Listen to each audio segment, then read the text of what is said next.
मित्रांनो नमस्कार, जय महाराष्ट्र। या घडीची सर्वात मोठी बातमी समोर येते थेट दिल्लीतून, देशाच्या राजधानीतून। शिवसेना पक्षप्रमुख उद्धव ठाकरेंच्या शिवसैनिकांचा मोठा जल्लोष मुंबईमध्ये। ठाकरेंची ताकद वाढली, उद्धव ठाकरेंचा रुबाब वाढला।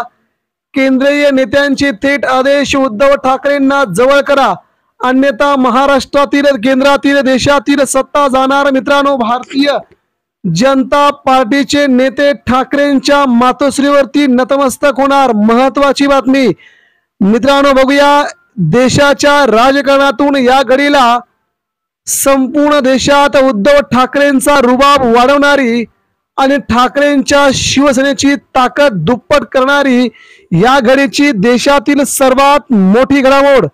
मित्रांनो, तुम्ही जर आमच्या YouTube चॅनलला नवीन असाल तर नक्कीच चॅनलला सबस्क्राइब करा, जेणेकरून आपल्याला महाराष्ट्राच्या राजकीय पटलावरील सगळ्या घडामोडी अगदी तंतोतंत आपल्याला पारदर्शकपणे पाहायला मिळतील। नक्कीच आमचा चॅनल सबस्क्राइब करा। बघूया नेमकी काय आहे बातमी। पडद्याच्या पाठीमागे अतिशय मोठ्या हालचाली, ठाकरेंचा नवीन रुबाब। मित्रांनो, शिवसेना शिवसेना शिवसेना महाराष्ट्राच्या हृदयावरती कोरलेलं नाव। ज्या शिवसेनेने भाजपला संपूर्णपणे आतापर्यंत मदत केली, जी भाजपा गल्लीपासून ते दिल्लीपर्यंत पोहोचली, शिवसेना प्रमुखांच्या आशीर्वादामुळे। महाराष्ट्रातील नितीन गडकरी पासून ते गोपीनाथ मुंडेंपर्यंत, केंद्रातील अडवाणी पासून ते अटल बिहारी वाजपेयी पर्यंत सगळ्यांचं ठिकाण होतं एकच, शिवसेना प्रमुखांची मातोश्री। मित्रांनो, वेगवेगळ्या नेत्यांना संकटातून बाहेर काढण्याचं काम शिवसेना प्रमुखांच्या मातोश्रीने केलं, शिवसेना प्रमुखांनी केलं। देशावरती संकट आल्यानंतर शिवसेना प्रमुखांचा आशीर्वाद घेतल्यानंतरच एनडीए सरकार पुढचा निर्णय घ्यायची। म्हणजे शिवसेना उद्धव ठाकरे यांच्या शिवसेना प्रमुखांची ताकद काय होती ते तेव्हाच्याही भाजपला माहित आहे आणि आताच्या देखील भाजपला माहित आहे। मित्रांनो, त्याच लोकांसाठी शिवसेना म्हणजे काय तर आता बघूया की उद्धव ठाकरेंची भाजपला का गरज पडली। केंद्रातील सध्या सत्तेवरती असणारे नरेंद्रजी मोदी असतील किंवा अमितजी शाह असतील, यांना देखील वाचवण्याचा प्रयत्न शिवसेना प्रमुखांनी त्या वेळेस केला। अन्यथा भाजपा देशात आता कुठेच नसती, फक्त भाजपा आहे ती शिवसेना प्रमुखांमुळे, शिवसेना प्रमुख बाळासाहेब ठाकरे यांच्यामुळेच। मित्रांनो, त्याच शिवसेनेच्या पाठीत खंजीर खुपसण्याचं काम भारतीय जनता पार्टीने 2 वर्षापूर्वी केलं आणि उद्धव ठाकरेंच्या शिवसेनेचे 2 तुकडे केले। हे महाराष्ट्राला, देशाला आवडलेलं नाही। ज्यांनी तुम्हाला लहानाचं मोठं केलं, ज्या शिवसेना प्रमुखांनी तुमची भाजपा गल्लीपासून दिल्लीपर्यंत पोहोचवली, त्या शिवसेनेचं धनुष्यबाण चिन्ह आणि पक्ष दुसऱ्यांना देऊन टाकण्या इतपत भाजपची मजल गेली। या सगळ्या घडामोडी घडत होत्या, शिवसेना पक्षप्रमुख उद्धव ठाकरे बघत होते आणि प्रत्येकाचा हिसाब होईल या दृष्टीनं उद्धव ठाकरे अत्यंत संयमाने आपलं प्रत्येक पाऊल पुढे टाकत होते।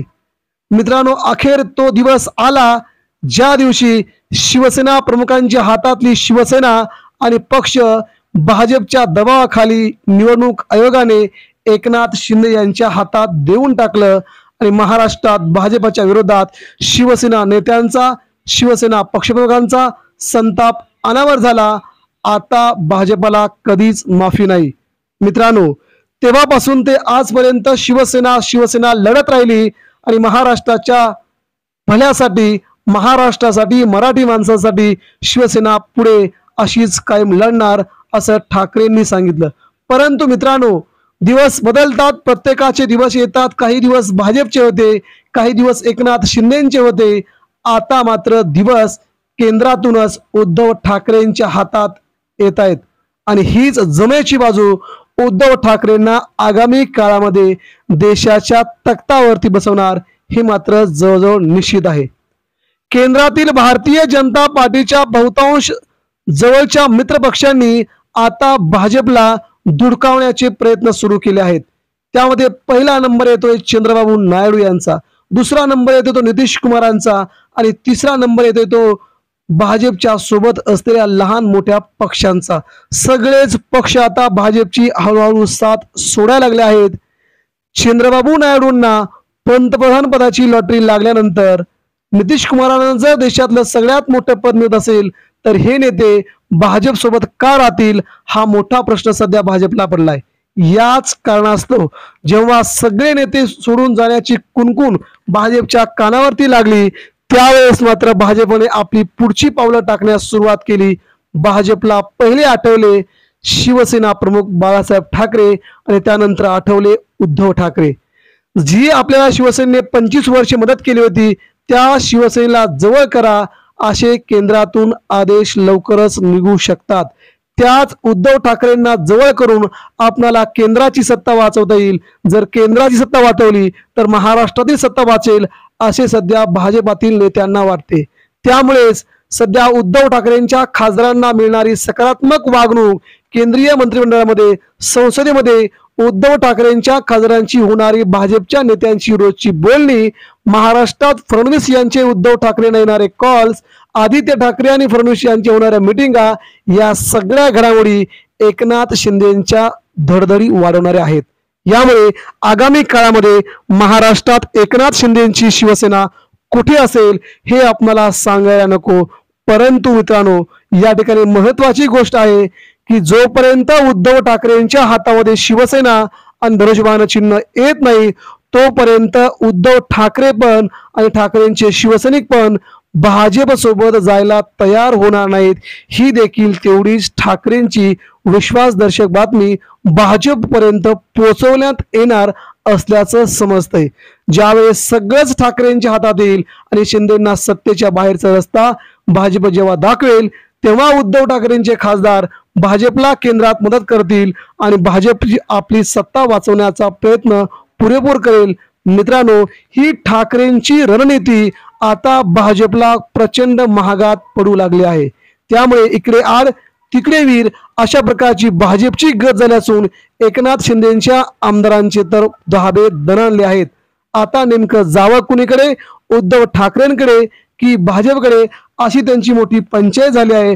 परंतु मित्रांनो, या ठिकाणी नमूद करावं असं वाटतं, ज्या ठाकरेंनी तुम्हाला मोठं केलं त्या ठाकरेंशी आपण गद्दारी केली ते ठाकरे पुन्हा तुम्हाला जवळ करणार नाहीत.